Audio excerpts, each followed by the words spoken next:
Tietjens certainly has a place in St. Louis's rich soccer history.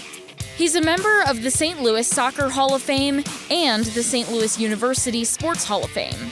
He was a member of the United States Youth National Team in the late 70s and went on to play professional soccer as an adult.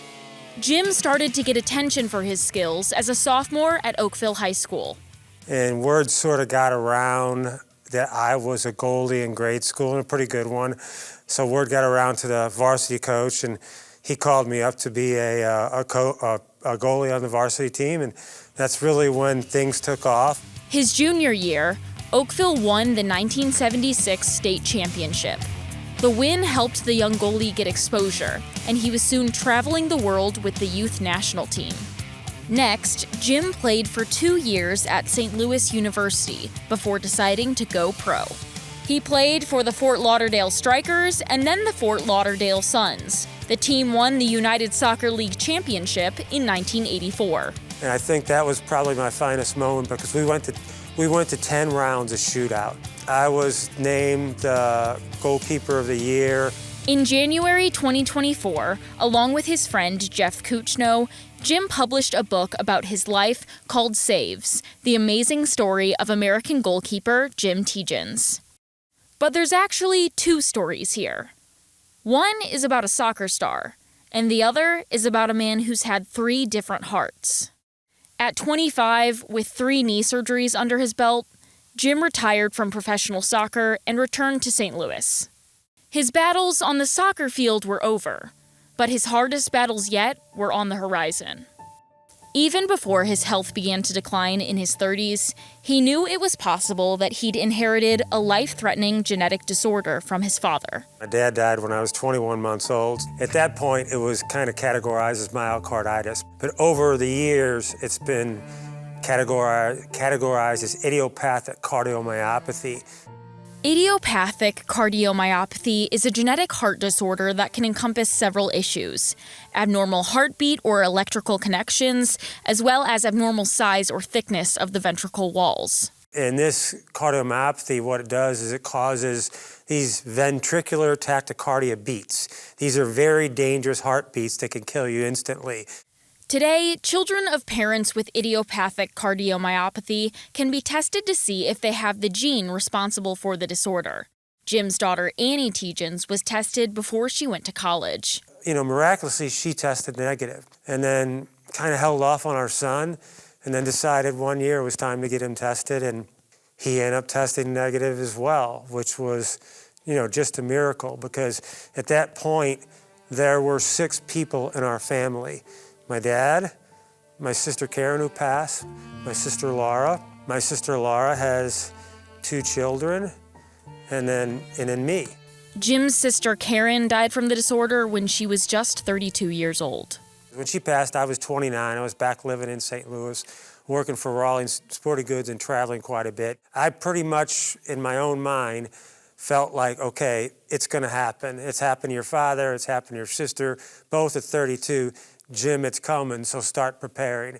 And Jim says he did start to feel like he was slowing down when he hit 30. He received his official diagnosis in 1991. It wasn't a happy moment, obviously, but it was something I'd been preparing for.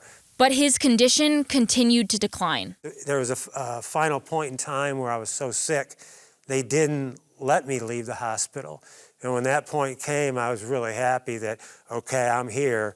If something's going to happen, I'll be here and they can save me. Jim received his first heart transplant in July 1992, just a few months after getting married to his former wife, Julie. The transplant was successful, but he had a long recovery ahead of him. For the most part, Jim was able to get back to normal life and his job at Rawlings.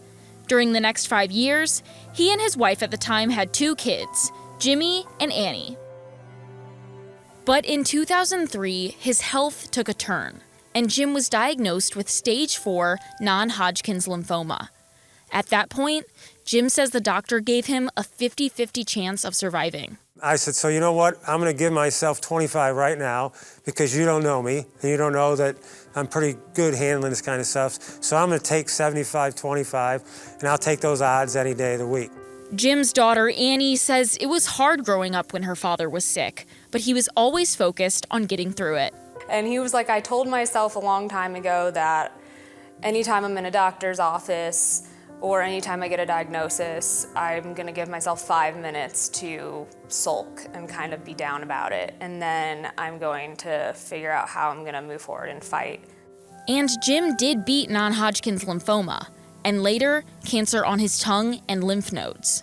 But by 2018, it became apparent that Jim would need another heart transplant as well as a kidney transplant. Heart and kidney number 2 came on August 12th of 2018.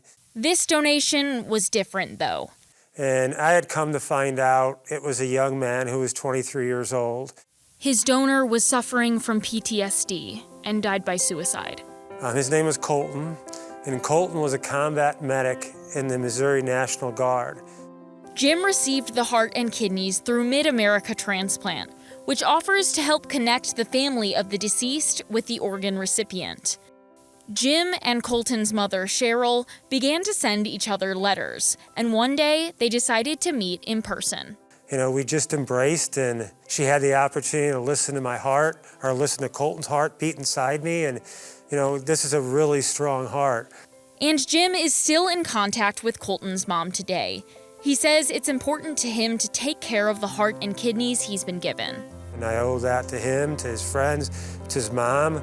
I owe that to all the people who have been in my life. Lakeisha Van Treese is the manager of aftercare and community engagement at Mid-America Transplant. She says only about 1% of people will have the chance to donate their organs. But being an organ donor can impact so many people after the donor has died. With that, you have one single donor who has the opportunity to save up to 9 lives, and that same single donor has the opportunity to impact over 80 lives. And donors can give a wide variety of organs and tissue, from hearts to corneas. Van Treese says becoming a donor is as easy as adding the organ donor symbol to your ID. We have over 100,000 people in this country who are waiting on a life-saving transplant. And it takes literally 2 minutes to sign up on the registry and say yes. Jim's daughter, Annie Tietjens, is now a cardiac nurse, due in part to being at her father's side during his second heart transplant. In her job, she gets to take part in caring for organ donors and recipients. Every time someone's family decides to honor their loved one's wishes of wanting to be an organ donor, we do an honor walk when they take them away. It's really a beautiful thing that, someone is gone and they can give a part of them to someone who can live a long, fulfilling life. Because of organ donation, I am here. I have a son, I have a daughter, I have a granddaughter. Besides me, Colton affected 10 other people.